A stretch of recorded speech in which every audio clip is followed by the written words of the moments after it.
Hey everyone, Sean Rosensteel here. In today's video, we're going to be talking about the key points in Chapter 2, Desire, of Napoleon Hill's Think and Grow Rich.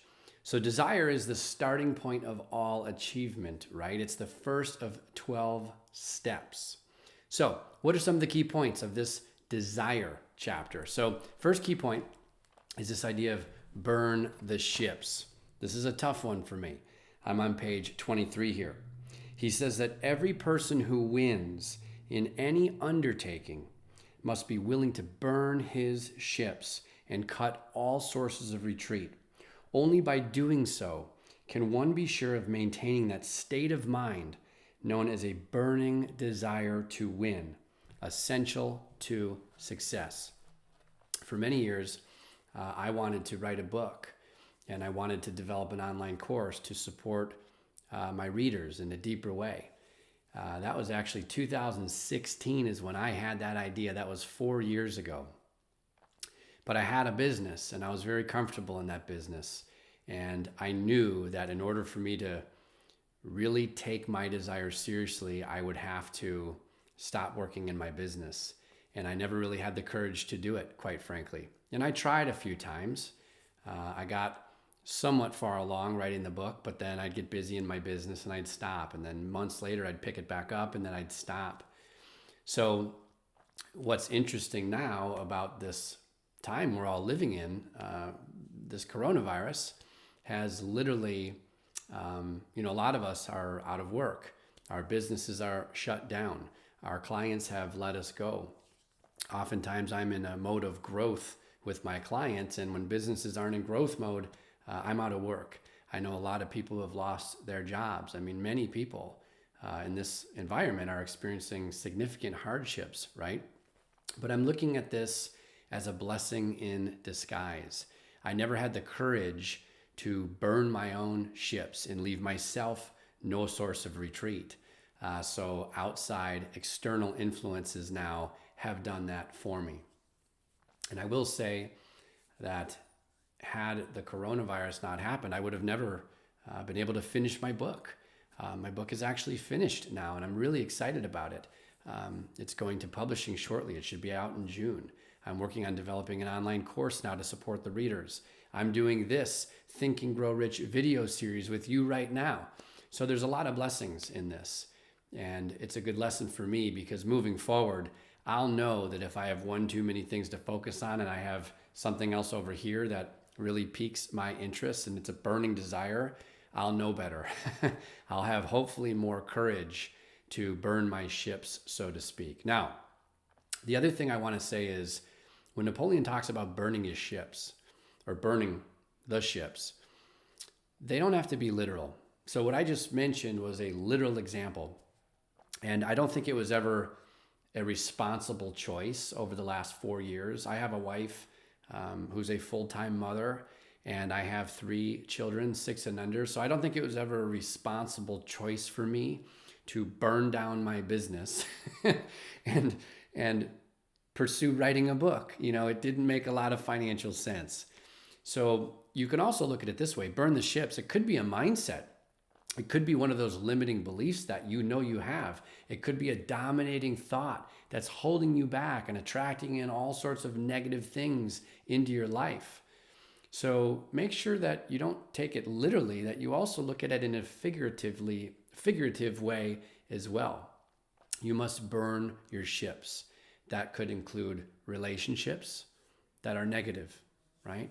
It could include mindsets and thought patterns you have.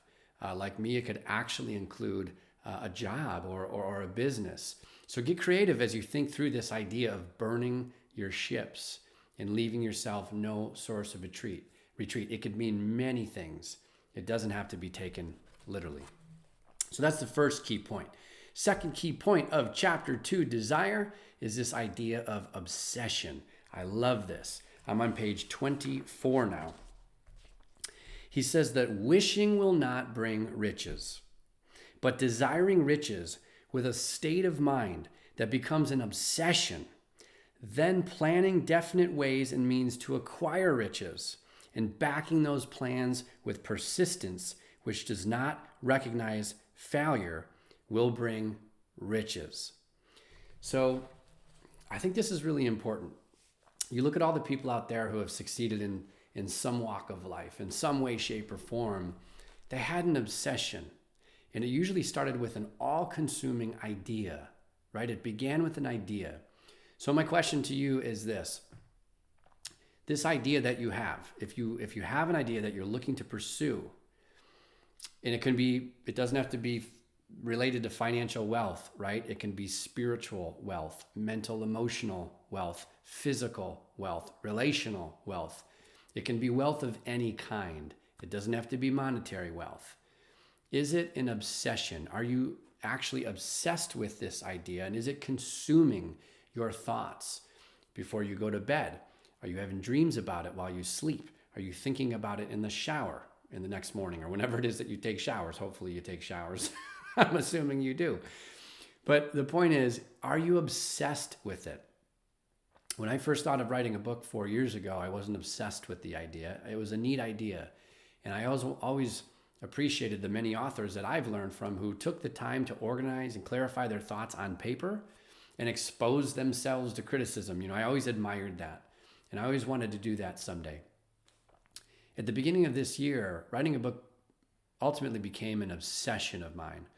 I assumed an identity of an author, and I held that thought in my mind until my book was written.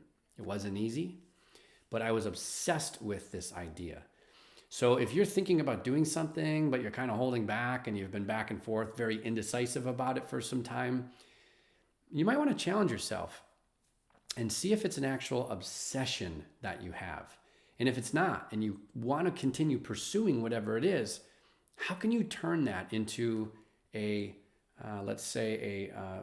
lightweight desire into a burning obsession to move forward, to make a decision, to be more decisive and move forward and advance in the direction of your dreams, right? So interesting point there. Third point here is money consciousness. I'm on page 25 now. Napoleon says, only those who become money conscious ever accumulate great riches. Money consciousness means that the mind has become so thoroughly saturated with the desire for money that one can see oneself already in possession of it. So this relates back to this previous idea of obsession, right? How do you saturate your mind with riches? And again, it doesn't have to be financially speaking. If I saturate my mind with, I'm picturing like Scrooge McDuck on DuckTales. My kids are getting into that now, and I watched that growing up. If I saturate my mind with, millions and millions of dollars, and I see money like that, to me, that's not necessarily, that's great, but it's not my all-consuming obsession necessarily. That's not the end goal for me. But I do have riches in mind for other areas of my life. That to me is something that I'd like to saturate my mind with. So this money consciousness concept is fascinating, and it doesn't have to be money consciousness. It can be happiness consciousness, or it can be successful relationship consciousness. It can be physical health consciousness, peace of mind. It's whatever it is you want. Are you saturating your mind with this all-consuming obsession? So pretty cool idea there. Let's see, key point number 4, definiteness of purpose. I'm on page 26 now. He says that there is one quality which one must possess to win, and that is definiteness of purpose, the knowledge of what one wants, and a burning desire to possess it. So as I mentioned in, I think the video in the preface, some of us don't know what we want. We don't know what our definiteness of purpose is. And if that's the case, that's okay. We then seek clarity. What our purpose is obtaining clarity as it relates to our purpose. Others of us have definiteness of purpose. I think there's this misconception about purpose where it only applies to one area of your life. Like I have a purpose to succeed in business and produce this product or launch this idea or whatever it is. And that's like an all-defining purpose. But for me, I have found meaning and purpose in all sorts of different areas of my life. I'm a business owner. I serve my clients. I serve my wife. I'm a loving husband, or at least I try to be. I'm a father figure for my 3 children. I have extended family. I have in-laws. I have friends and communities that I belong to. I'm involved with different nonprofits. I have a lot of purpose in my life. But years ago, I didn't have a definiteness of purpose. So the question here is, if you have it, realize what it is and have a definiteness of purpose. If you don't, your definiteness of purpose should be to seek clarity, to find clarity as it relates to what your purpose is, right? So I hope that makes sense. As you read through this book, if you're not sure what it is you're looking for, then just have an awareness that you're on the lookout for it, right? There's nothing wrong with that. Clarity is your aim. 5th key point of this chapter is seeds, this idea of seeds. I'm on page 27 now. And he says that every failure brings with it the seed of an equivalent success. So when we fail at something, I like to look at that as feedback. No matter what we do, we are going to get a result. Could be a positive result, could be a negative result, but I'm always on the lookout for results in my own life. So I don't necessarily look at failure as failure. I look at it as, oh, good, I just collected some feedback. Now I can use that feedback I collected, make a small pivot or a shift or whatever it needs to be, and continue forward. But he says, every failure brings with it the seed of an equivalent success. So a lot of times when we experience failure in life, there's a seed there. And we need to be on the lookout and have an awareness for that seed because it can bring with it an equivalent success. And then again on page 33, he talks about this idea of a seed again. And he said, every adversity brings with it the seed of an equivalent advantage.